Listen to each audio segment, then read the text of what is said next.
اللهم صل وسلم على سيدنا ومولانا محمد وعلى آله وأصحابه سيدنا ومولانا محمد وبارك وسلم وصلى عليه. الصلاة والسلام عليك يا رسول الله وعلى آلك وأصحابك يا حبيب الله. الصلاة والسلام عليك يا شفيع المذنبين وعلى آلك وأصحابك يا رحمة للعالمين. یہ مشکات شریف کی کتاب البیوع باب المساہلۃ فی المعاملہ، یعنی معاملات میں نرمی کرنے کا باب ہے. الفصل الثانی. عن ابی سعید رضی اللہ عنہ قال قال رسول اللہ صلی اللہ علیہ وسلم التاجر الصدوق الامین مع النبیین والصدیقین والشہداء، رواہ الترمذی. حضرت ابو سعید خدری رضی اللہ تعالیٰ عنہ سے مروی ہے کہ رسول کریم صلی اللہ تعالیٰ علیہ وآلہ وسلم نے فرمایا التاجر الصدوق، تاجر جو سچ بولنے والا ہو، الامین اور امانت دار ہو، مع النبیین نبیوں کے ساتھ ہوگا، والصدیقین اور صدیقوں کے ساتھ ہوگا، والشہداء اور شہداء کے ساتھ ہوگا. یعنی ایسا تاجر جو معاملات میں سچ بولتا ہو اور امانت داری کو غلوظ خاطر رکھتا ہو تو قیامت کے دن اسے اللہ تعالیٰ انبیاء، صدیقین اور شہداء کی معیت نصیب فرمائے گا. اس میں سب سے پہلی بات یہ ہے کہ اس سے یہ ثابت ہوتا ہے کہ تجارت کرنا یہ دنیا نہیں ہے. یعنی اگر ایک بندہ یہ کہے کہ میں نے نماز پڑھی ہے، یہ میرا دین ہے، اور میں تجارت کرتا ہوں یہ میری دنیا ہے، یہ کنسیپٹ غلط ہے. یہ تو چرچ نے پیدا کیا تھا کہ کلیسا کو کلیسا کا حق دو اور کیسر کو کیسر کا حق دو. اسلام یہ کہتا ہے کہ بندہ مومن کی پوری زندگی اسلام ہے. وہ جب زندگی میں کوئی بھی کام اس لیے کرے کہ اللہ نے اسے حکم دیا اور ویسے کرے جیسے اللہ نے اسے حکم دیا تو اس کا دفتر میں جانا بھی عبادت ہوگا، اور اس کا اپنی دکان پہ بیٹھنا بھی عبادت ہوگا، اور اس کا اپنے گھر میں بچوں سے کھیلنا بھی عبادت ہوگا. دوسری بات یہ ہے کہ مطلق تاجر نہیں، بلکہ دیکھیں بات یہ ہے کہ بندہ تو اچھا بننا چاہتا ہے لیکن حالات اسے برا بناتے ہیں. بندہ بزدل نہیں ہوتا یا کرپٹ نہیں ہوتا، اس کے اولاد کی محبت اسے کرپٹ بناتی ہے. تو یہاں آپ نے یہ فرمایا کہ مطلق تاجر نہیں، بلکہ وہ تاجر جو سچ بولتا ہو اور جو امانت داری کا مظاہرہ کرتا ہو، اس کا یہ مقام ہوگا. اس کا مطلب یہ ہے، جیسے ایک معروف حدیث پاک ہے، شاید کہیں آگے آ بھی جائے، کہ جب رسول کریم صلی اللہ تعالیٰ علیہ وآلہ وسلم نے وہ گندم کے ڈھیر میں سے نیچے سے نکالا تو دانے گیلے تھے. آپ نے پوچھا یہ کیا ہے؟ اس نے کہا جی بارش ہو گئی تھی تو میں نے اس کو چھپا دیا تاکہ نظر نہ آئے. تو آپ نے فرمایا من غش فلیس منا، جس نے ملاوٹ کی ہے وہ ہم میں سے نہیں ہے.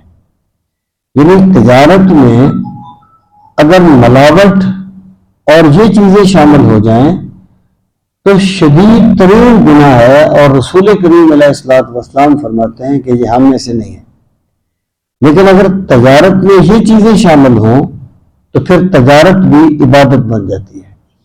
اچھا، اگلی بات یہ ہے مع النبیین والصدیقین والشہداء، کہ نبیوں، صدیقوں اور شہداء کے ساتھ.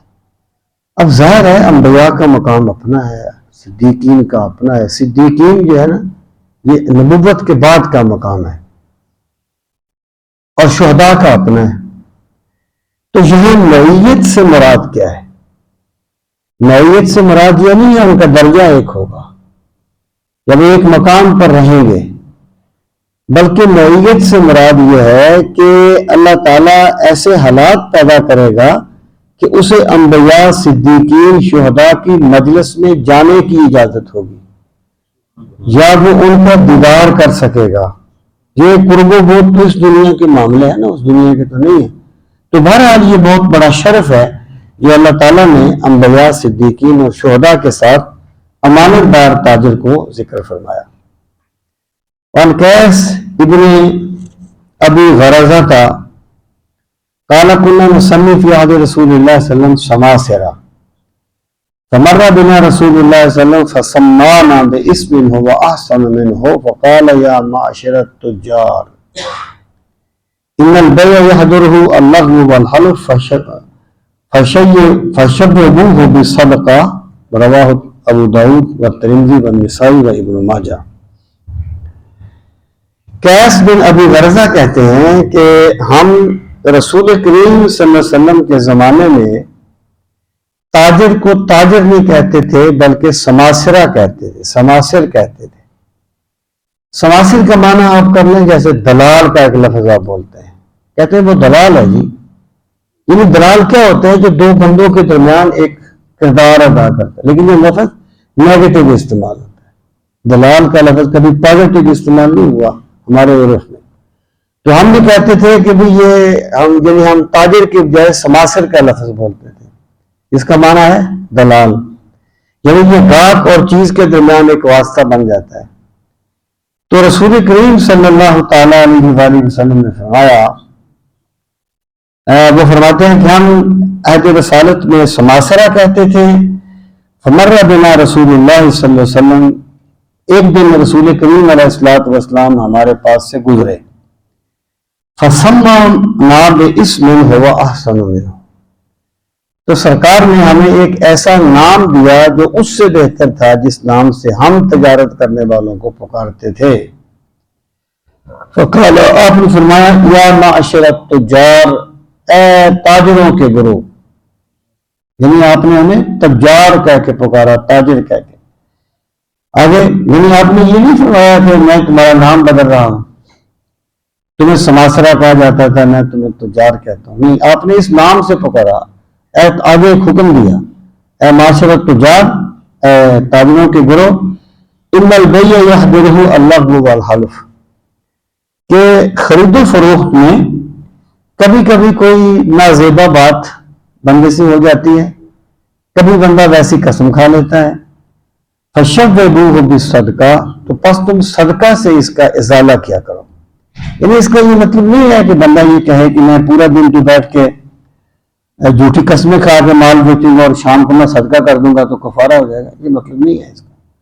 یعنی جو گناہ ارادتاً کیا جائے کہ یعنی بندہ خود کرے کہ خیر آباد میں دیکھ لیں گے، وہ تو بندہ مومن کی شان نہیں ہے۔ مراد یہ ہے کہ کبھی ہو جاتا ہے ایسا، ایک بندہ چاہتا ہے کہ وہ کوئی ایسا تلخ لفظ نہ بولے لیکن غصے میں آ کے بول دیتا ہے، کبھی قسم کھا لیتا ہے، کوئی ایسا بات بھی آ جاتا ہے۔ تو آپ نے فرمایا تم صدقہ کیا کرو تاکہ صدقہ جو ہے وہ تمہاری اس کوتاہی کا کفارہ بن جائے۔ وعن عباد بن وفاء عن النبی صلی اللہ علیہ وسلم قال التجار یحشرون یوم القیامہ فجارا، یعنی پہلے جو تاجروں کی شان صفت بیان کی تھی اس کے ساتھ کیا تھا؟ الصدوق الامین کی صفت تھی، کی شرط تھی۔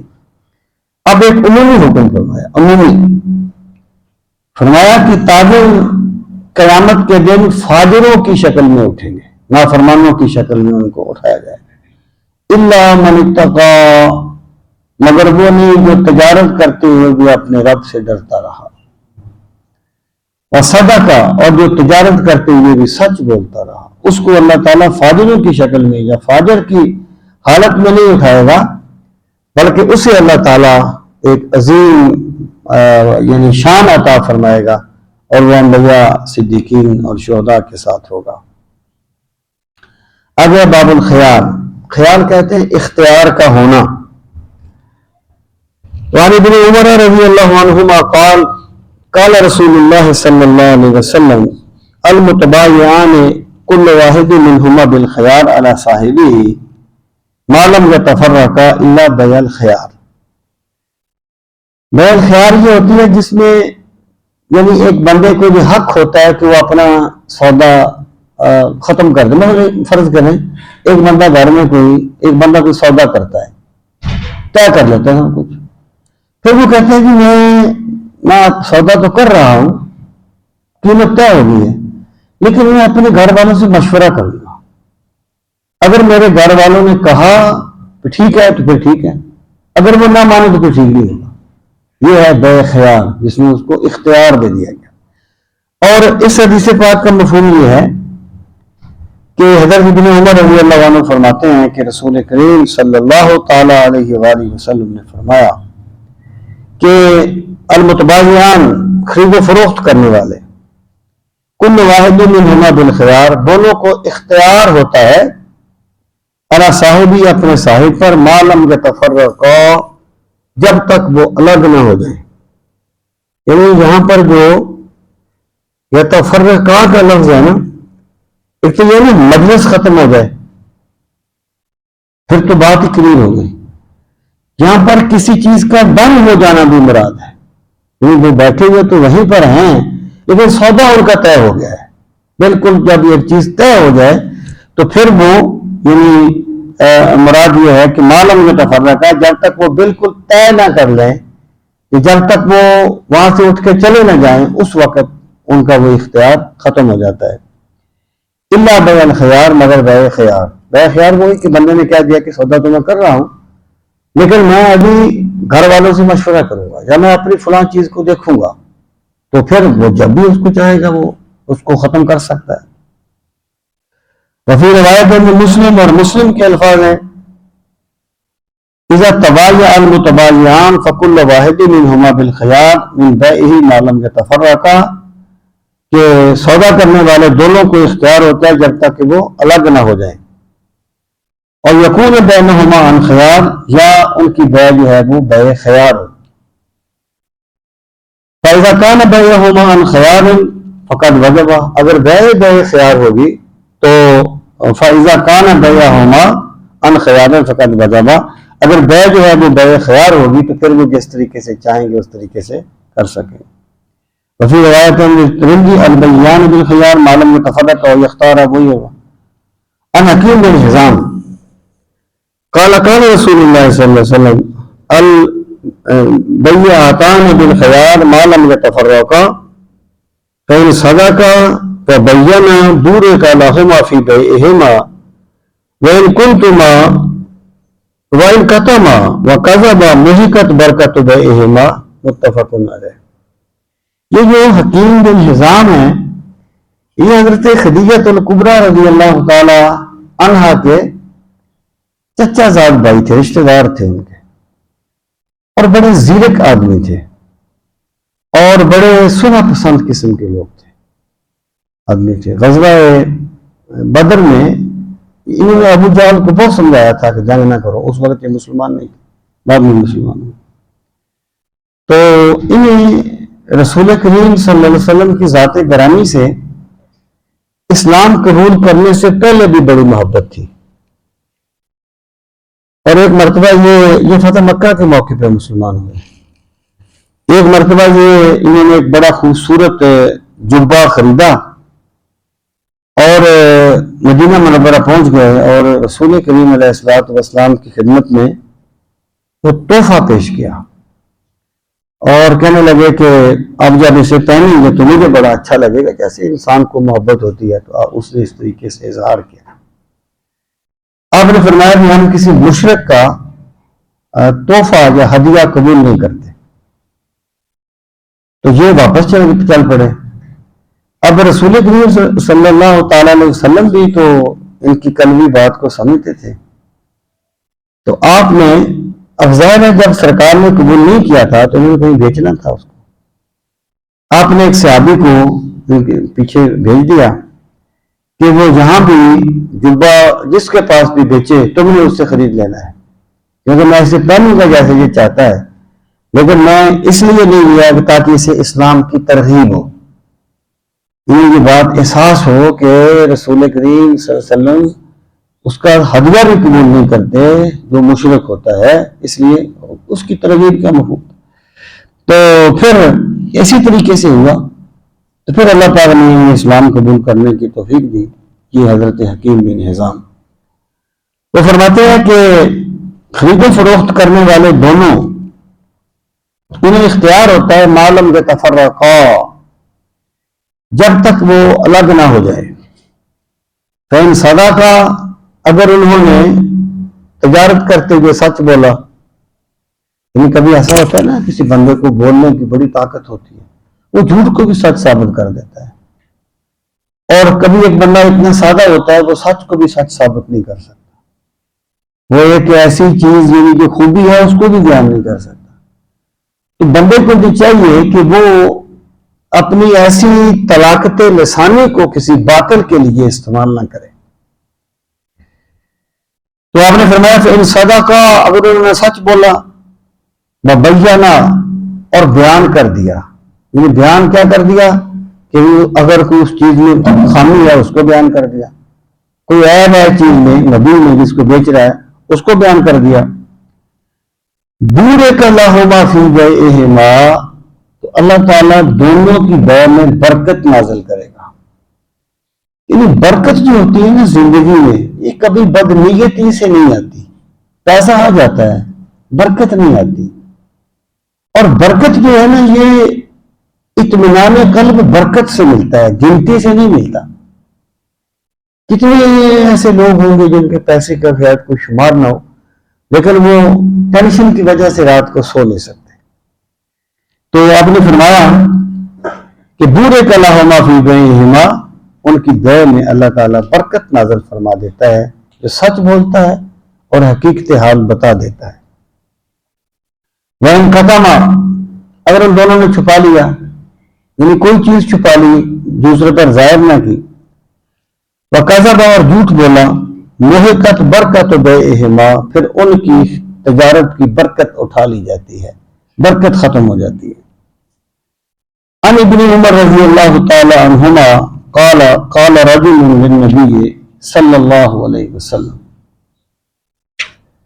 انی اخدع فی البیوع فقال اذا بایعت فقل لا خلابۃ وکان الرجل یقوله متفق علیہ۔ یہ حدیث بھی متفق علیہ، متفق علیہ اس حدیث کو کہتے ہیں جسے امام بخاری اور امام مسلم نے دونوں نے روایت کیا۔ اس کا یہ مطلب نہیں ہوتا کہ اس پر سارے محدثین متفق ہیں، یہ ایک اصطلاح ہے جس کو شیخین نے روایت کیا۔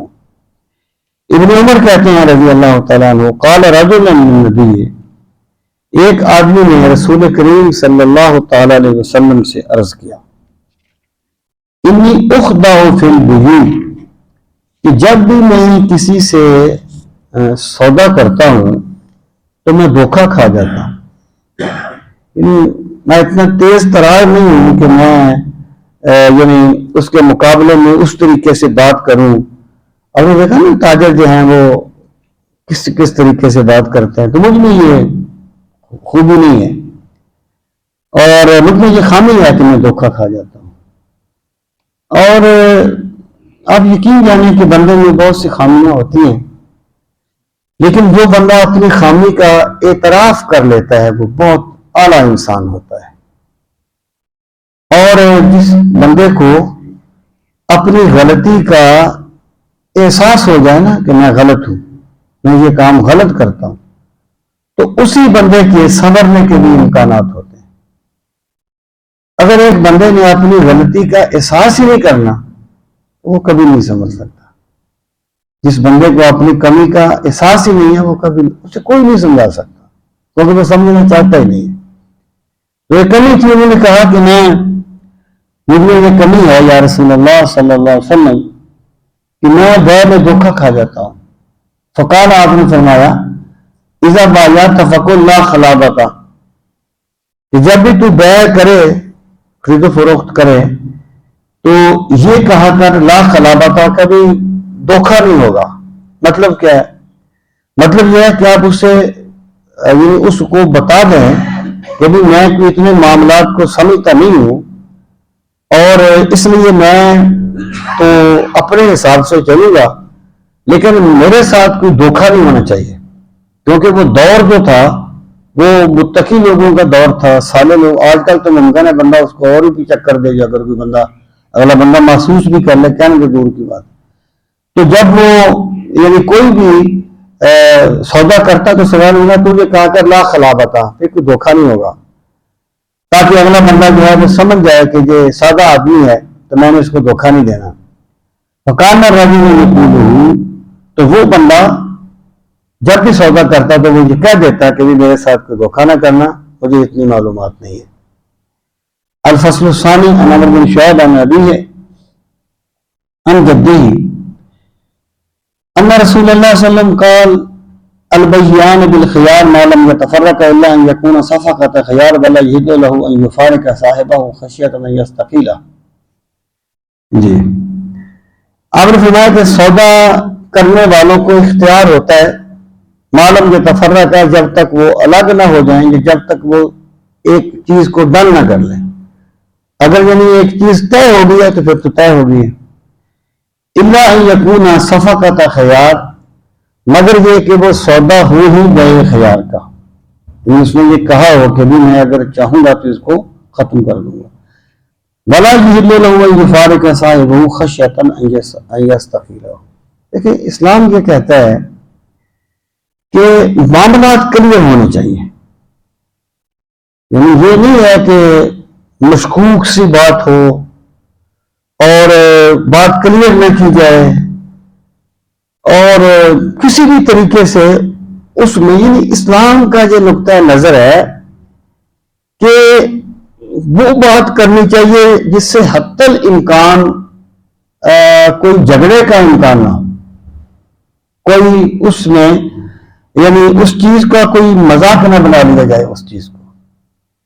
تو آپ نے فرمایا کہ اس کے لیے یہ حلال نہیں ہے کہ وہ اپنے صاحب کو چھوڑ دے، یعنی یہ ڈرتے ہوئے کہ کہیں سودا جو ہے وہ یہ فاسد نہ کر دے، بیع کو ختم نہ کر دے۔ مراد یہ ہے کہ اس کو یہ چیز وہ محسوس کر رہا ہے کہ اگلا بندہ مطمئن جیسے ہوتا ہے نا، وہ کہتا ہے کہ اتنے، وہ کہتا ہے نہیں، وہ کہتا ہے ہوگا یا ہوگا، بات ختم ہوئی، پتہ نہیں جا رہا۔ ایسا نہیں کرنا چاہیے۔ انسان کو چاہیے کہ وہ بیٹھ کے یعنی تسلی کے ساتھ معاملہ طے کرے، اس طریقے سے اس سے الگ نہ ہو کہ اس کو یہ خدشہ ہو کہ شاید یہ سودے کو باطل کر دے، اس بیع کو ختم کر دے۔ عن ابی ہریرہ رضی اللہ تعالیٰ عنہ عن النبی صلی اللہ علیہ وسلم قال لا يتفرقن اثنان الا عن طلاق۔ حضرت ابو ہریرہ رضی اللہ تعالیٰ عنہ سے مروی ہے کہ رسول کریم علیہ الصلوۃ والسلام نے فرمایا کہ دو بندے جو سودا کر رہے ہوں وہ الگ نہ ہو مگر باہمی رضامندی کے ساتھ۔ تو یہ آگے شاید کہیں ایسی روایت آئے گی بھی جس کو بیع مستر کہا جاتا ہے، یعنی ایک بندہ مجبور ہے، ایک بندے کو پتہ ہے کہ جو مجبور ہے، اس نے جو چیز کو بیچنی ہے، اس کا تو بیٹا بیمار ہے، اس کا تو باپ بیمار ہے، اس نے تو اس کا آپریشن کروانا ہے، اس کو پیسے چاہیے۔ وہ کہے گی میں یہ چیز جو ہے وہ 10 لاکھ کی لیتا ہوں، جو چیز بیسے کری 20 لاکھ کی، اب وہ مجبوراً میں اس کو دے دے، تو یہ رضامندی نہیں ہے، یہ اس نے اس کی مجبوری سے فائدہ اٹھایا ہے۔ رضامندی یہ ہے کہ دونوں دل سے راضی ہوں، وہ یہ کہ میں نے چیز خرید لی اور اس کو یہ ہو کہ میں نے چیز بیچ دی، دونوں رضامندی جو ہے نا، یہ ہے شرط تجارت کی، اور یہ ہے تجارت کا حسن، کہ کوئی بندہ بھی یہ نہ سمجھے کہ مجھ پر کوئی جبر کیا گیا ہے، کہ مجھ پر کوئی زیادتی کی گئی ہے۔ تو آپ نے فرمایا رضامندی کے ساتھ دونوں کو الگ ہونا چاہیے۔ وعن جابر رضی اللہ تعالیٰ عنہ ان رسول اللہ صلی اللہ علیہ وسلم خیر اعرابیا بعد البیع، کہ رسول کریم صلی اللہ تعالیٰ علیہ وسلم نے ایک بدو کو اختیار دے دیا بیع کے بعد، یعنی ممکن ہے وہ معاملات کو نہ سمجھتا ہو، یا کوئی ایسی بات ہوتا نا کسی بندے کو کبھی کس چیز کا کوئی دورہ سا پڑ جاتا ہے، وہ معاملات کو سمجھتا نہیں ہے، تو بیع تو ہو گئی تھی لیکن اس کی خاص حالت کو دیکھ کر آپ نے اس کو فسخ کرنے کا اختیار دے دیا. اس سے یہ چیز ثابت ہوتی ہے کہ اگر کوئی بندہ سمجھے کہ یار اس بندے نے اس حالت میں بیع کی ہے کہ جس حالت میں بیع نافذ نہیں ہوتی، تو جو بندہ صاحب حیثیت ہو، جس کی لوگ بات مانتے ہوں، اس کو یہ حق حاصل ہے کہ وہ ان کے درمیان کو دوبارہ کوئی معاملہ کروا دے تاکہ کسی کا نقصان نہ ہو. تو یہ بیع کے بارے میں مختلف چیزیں ہیں. باب الربا، ربا جو ہے وہ سود کو کہتے ہیں، اور اس حدیث پاک میں سود کے جو احکام ہیں ان کو بیان کیا جائے گا. اور ربا جو ہے یہ اس کا لفظی معنی ہوتا ہے بڑھوتری، بڑھنا یا زیادہ ہونا. تو اصطلاح میں ربا کیا ہے یا سود جس کو کہتے ہیں وہ کیا ہے؟ اصطلاح میں ربا یہ ہے کہ فکس نفع کسی بھی چیز پر. یہ بات میں آپ کو پہلے بھی بتائی ہوگی کہ مالی معاملات کی 3 صورتیں ہوتی ہیں. ایک صورت یہ ہے کہ یہاں پر نفع بھی ممکن ہے، نقصان بھی ممکن ہے، نفع تھوڑا بھی ہو سکتا ہے، زیادہ بھی ہو سکتا ہے، وہ تجارت ہے. ایک یہ ہے کہ یا ایک بندے کے تھوڑے پیسے چلے جائیں گے یا اسے بہت زیادہ مل جائیں گے. جیسے ایک بندہ جو ہے وہ 100 روپے کی لاٹری خرید لیتا ہے، اگر نکل گئی تو ٹھیک ہے، ممکن ہے اس کے لاکھوں نکلا ہے، نہ نکلی تو 50-100 گئے. یہاں یا تھوڑے چلے جائیں یا بہت زیادہ آ جائیں، وہ جوا ہے. اور تیسرا معاملہ یہ ہے کہ یہاں بندے کا پرافٹ یقینی ہو، صرف یقینی ہونا کافی نہیں، فکس ہو. یہاں بھی پرافٹ فکس ہو جائے گا، اس کو سود کہا جائے گا. دیکھیں یہ رسول کریم علیہ الصلوۃ والسلام نے فرمایا تھا کہ ایک زمانہ آئے گا کہ ہر بندہ سود کھائے گا، یا اسے سود کا دھواں ضرور پہنچے گا، غبار ضرور پہنچے گا. شاید ہم اس زمانے سے گزر رہے ہیں، لیکن بہرحال پھر بھی بندے کو احساس ضرور ہونا چاہیے، اور خام خواہ وہ لفظوں کے ہیر پھیر میں حرام کو حلال کرنے کی کوشش نہیں کرنی چاہیے. تو ہر ایسا معاملہ جس کا پرافٹ فکس ہوگا وہ سود ہوگا. اب آپ دیکھیں کہ قرآن مجید میں یہاں پر اللہ تعالیٰ نے سود کو حرام کیا ہے. احل اللہ البیع وحرم الربا، وہاں پر ربا کا جو لفظ ہے، ربا کا لفظ بے کے بعد الف سے بھی آ سکتا ہے جیسے یہاں پر ہے، لیکن وہاں پر بے کے بعد واو ہے، اور واو جو ہے وہ جمع کی علامت ہوتی ہے. واو جمع کی علامت ہوتی ہے. اس کا مطلب یہ ہے کہ ہر قسم کا سود جو ہے اس کو اللہ نے حرام کر دیا ہے. وہ سود انفرادی ہو، وہ اجتماعی ہو، وہ ضرورت کے لیے ہو، اور وہ تجارتی ہو. یعنی اگر جو لوگ یہ کہتے ہیں کہ یہ تجارتی سود جو ہے اس کو یہ حرام نہیں ہے، اس کا یہ حکم نہیں ہے، وہ تو تجارت کر رہا ہے. بھائی جب وہ آیت آئی تھی تو قبیلے تجارت ہی کرتے تھے سودی پیسوں پر، اس کو ہی حرام کیا گیا تھا بیسیکلی. تو ہر قسم کا جو سود ہے وہ کسی بھی قسم کا ہو، اسلام نے اس کو حرام قرار دیا ہے. اور اتنی سخت وعید سود پر آئی ہے جتنی ایک وعید ہے جو صرف 2 گناہوں پر آئی ہے. ایک وہ جو بندہ کسی اللہ کے نیک بندے سے، ولی سے دشمنی رکھے. وعید کیا ہے کہ اس کے خلاف اللہ اور اللہ کا رسول اعلان جنگ کرتے ہیں. تو آپ نے فرمایا کہ من عادى لي وليا فقد آذنته بالحرب. حدیث قدسی ہے کہ جو بندہ میرے کسی ولی سے دشمنی رکھتا ہے تو میں اس کے خلاف اعلان جنگ کرتا ہوں. اور یہی وعید جو ہے نا یہ سود خور کے بارے میں آئی ہے کہ جو بندے باز نہیں آتے فأذنوا بحرب من اللہ ورسولہ، تو پھر وہ اللہ اور اللہ کے رسول سے جنگ کرنے کے لیے تیار ہو جائیں. تو جب یہ آیت نازل ہوئی تو کوئی قبیلہ تھا جو ایسا کاروبار کرتا تھا اس نے کہا کہ ہم اس کو یہیں پر چھوڑتے ہیں کیونکہ ہم اللہ سے جنگ کرنے کی طاقت نہیں رکھتے، ہم اللہ کے رسول سے جنگ کرنے کی طاقت نہیں رکھتے۔ تو باقی ظاہر ہے کہ آج کل بہت سی ایسی چیزیں مروج ہیں، اور اس میں ایک بنیادی بات ہمیں یہ سمجھ لینی چاہیے۔ مثلا ایک بندہ ملازم ہے تو اس کو سود کے پیسوں سے تنخواہ دی جاتی ہے بالفرض، تو اس کے لیے وہ سود نہیں ہوگا۔ اس لیے نہیں ہوگا اس کے لیے سود کہ اس نے اپنی تنخواہ لی ہے، ملکیت اس لینے والے بندے نے جیسے بھی لیا ہے وہ اس کا معاملہ ہے، اب وہ اس کا مالک ہے اور وہ اپنے ملازم کو تنخواہ دے رہا ہے، تو وہ سود نہیں ہوگا۔ اس طریقے سے یہ ملازمین کا وہ ہوتا ہے G P fund, general provident fund, اس پر بھی سود کی تعریف لاگو نہیں ہوتی۔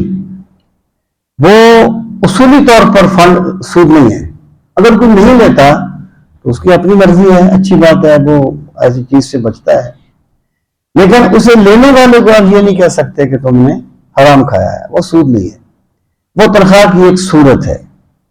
وہ اس طریقے سے ہے جیسے آپ نے ایک ملازم رکھا ہے، آپ نے اسے کہا کہ بھی میں آپ کو، میں مثال دے رہا ہوں، 50,000 روپیہ دوں گا اور 1,000 روپیہ میں کاٹوں گا، جب آپ 30 سال کے بعد ریٹائر ہوں گے تو وہ جو میں نے 30,000 کاٹا ہوگا وہ میں 90,000 کر کے آپ کو واپس کروں گا۔ تو یہ اس کے تنخواہ کی ایک صورت ہے، یہ سود نہیں ہے۔